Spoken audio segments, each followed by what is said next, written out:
नमस्कार दोस्तों वैसे तो जॉब की सबकी अपनी चाहत होती है। सभी लोग एक ही जॉब को पसंद नहीं करते, लेकिन अगर आप शीर्ष स्तर पर कोई जॉब प्राप्त करना चाहते हैं तो वो आईएएस जैसी जॉब है, यानी कि भारतीय प्रशासनिक सेवा से संबंधित जॉब। और इसी की कैटेगरी में अगर आपका थोड़ा सा मार्क्स कम आता है तो आपको आईआरएस मिलता है, यानी इंडियन रिवेन्यू सर्विस। वैसे हम बात करें आईआरएस की तो ये भी एक टॉप मोस्ट पोस्ट है और बहुत ही अच्छे तरीके से आप इसमें भी काम करने का तजुर्बा ले सकते हो। गाइस, आज के इस वीडियो में हम आईआरएस ऑफिसर कैसे बने इसके बारे में डिस्कस करने वाले हैं, तो आप पूरी वीडियो से अंत तक बने रहिएगा। अगर वीडियो आपको अच्छी लगे तो शेयर जरूर करिएगा। हे गाइस, मैं अशोक सिंह और आप देख रहे हैं अलग क्लासेस। चलिए वीडियो को शुरू करते हैं। तो बेसिकली हमेशा अपडेट रहने के लिए सब्सक्राइब करें और फिर बेल आइकॉन पर क्लिक करें।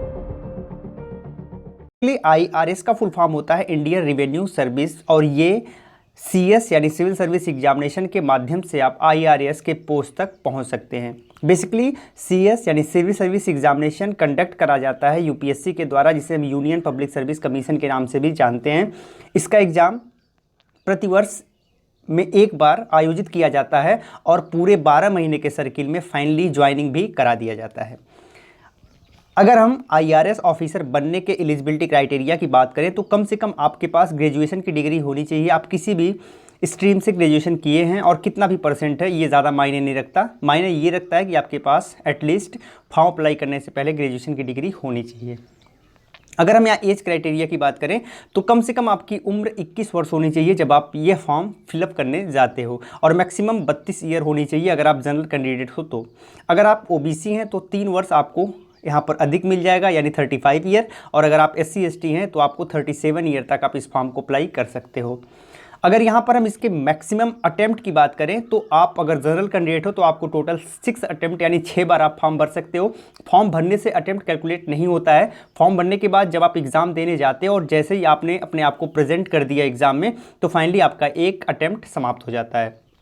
तो इस प्रकार से हम देखेंगे तो जनरल को 6 अटेम्प्ट मिलते हैं, ओबीसी को 9 अटेम्प्ट मिलते हैं और SC ST की कोई लिमिट नहीं है। तो बेसिकली यहाँ पर ये बात हो गई अटेम्प्ट की।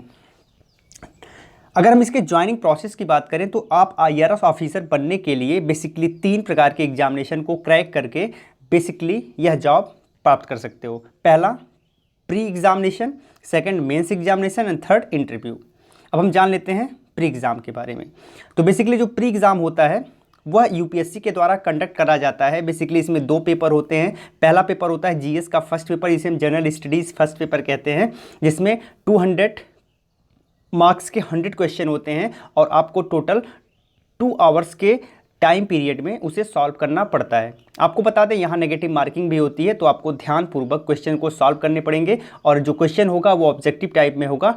और आपको ध्यान रखना है कि क्वेश्चन जो डिज़ाइन किया जाता है थोड़ा सा टफ डिज़ाइन किया जाता है, तो आपके पास कॉन्सेप्ट की बेसिक समझ होनी चाहिए। जो सेकंड पेपर होता है उसे हम सीसेट के नाम से जानते हैं। बेसिकली सीसेट का मतलब होता है सिविल सर्विस एप्टीट्यूड टेस्ट। आपके एप्टीट्यूड की जांच करता है। इसके माध्यम से आपको बता दें यह मात्र क्वालिफाइंग प्रकृति का पेपर होता है, जिसमें 33% मार्क्स अगर आपने गेन कर लिया है तो फाइनली आप इसे क्वालिफाई कर जाओगे। और जो आपकी फाइनल मेरिट डिसाइड होती है मेंस में क्वालिफाई करने के लिए, वो आपके प्रथम प्रश्न पत्र यानी जनरल स्टडीज़ फर्स्ट पेपर पर ही डिपेंड होती है। तो आपको ज़्यादा फोकस करना है जीएस फर्स्ट पेपर पर, क्योंकि इसमें आपके मार्क्स अगर अच्छे आएंगे तो आपकी संभावनाएँ मेंस तक जाने के लिए बढ़ जाएंगी। बाकी अगर बात करें सीसेट की तो सीसेट को भी आपको लाइटली नहीं लेना है, क्योंकि इतना आसान भी नहीं होता है इसे क्वालिफाई करना। तो आपको थोड़ा सा इसको भी फोकस करना है।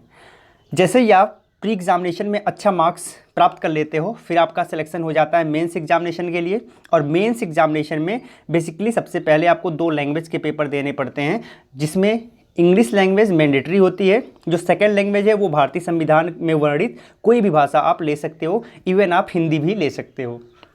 तो लैंग्वेज का पेपर केवल क्वालिफाइड प्रकृति का होता है, इसमें आपको केवल पास करना होता है। ध्यान वाली बात यह है कि ये मेंस का एग्जामिनेशन पूरी तरह से डिस्क्रिप्टिव एग्जामिनेशन, इसमें आपको लिखना पड़ता है। तो यहाँ पर लैंग्वेज का पेपर केवल क्वालिफाइंग प्रकृति का होता है और उसके बाद 4 जीएस के पेपर होते हैं। ध्यान वाली बात यह है कि जो जीएस का पेपर होता है वो भी पूरी तरह से डिस्क्रिप्टिव होता है और यहाँ पर जो मार्क्स होते हैं टोटल 250 मार्क्स के एक पेपर होते हैं, तो इस प्रकार से हम देखेंगे तो 1000 मार्क्स के आपके जीएस के पेपर हो जाते हैं और 300 मार्क्स के ये यानी 600 मार्क्स के आपके लैंग्वेज के पेपर होते हैं।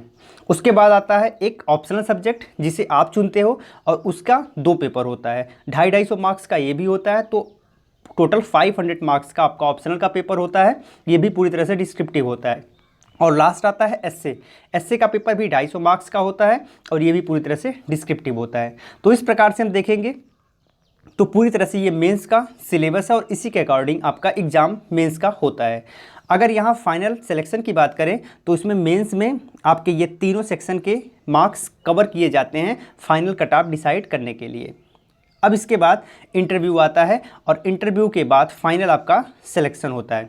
जो आपका सिलेक्शन होता है उसके लिए एक कट ऑफ डिज़ाइन किया जाता है जिसमें मेंस और इंटरव्यू में आपने कितना मार्क्स गेन किया है वो पूरी तरह से डिसाइड करता है कि आप कौन सी सर्विस में जाओगे।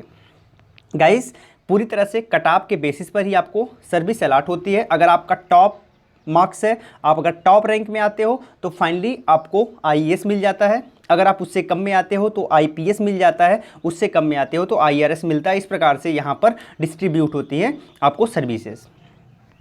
अब यहाँ बता दें कि जैसे ही आप फाइनली इस कट ऑफ को क्वालिफाई करके आईआरएस ऑफिसर बनते हो तो सबसे पहले आपको ट्रेनिंग कराई जाती है, आपकी ट्रेनिंग होती है और जैसे ही आपने ट्रेनिंग कंप्लीट कर लिया तो फाइनली आपको पोस्ट अलॉट कर दिया जाता है और अब आप काम कर सकते हो।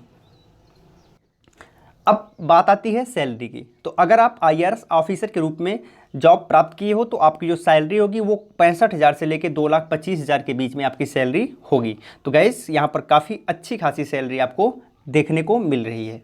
गाइस, आपको बता दें इस एग्ज़ाम को क्रैक करने के लिए आपका फंडामेंटल बहुत ही अच्छा होना चाहिए। इसके लिए आप एनसीईआरटी बुक का सहारा ले सकते हो। एनसीईआरटी बुक से आप अपनी प्रिपरेशन को स्टार्ट करो तो ज़्यादा बेहतर होगा क्योंकि कॉन्सेप्ट आपका बहुत अच्छे तरीके से डेवलप हो जाएगा। गाइज़, हमारी और भी वीडियोज़ हैं जिन्हें आप देख सकते हैं। साथ ही साथ इसके डिटेल सिलेबस के बारे में जानने के लिए आप हमारे टेलीग्राम ग्रुप से जुड़ सकते हैं। टेलीग्राम ग्रुप से जुड़ने के लिए लिंक इसी वीडियो के डिस्क्रिप्शन में मिल जाएगा, वहाँ से क्लिक करके सीधे आप हमारे टेलीग्राम ग्रुप पे जुड़ सकते हैं और आप सिलेबस को डाउनलोड भी कर सकते हैं। बहुत बहुत धन्यवाद। जय हिंद।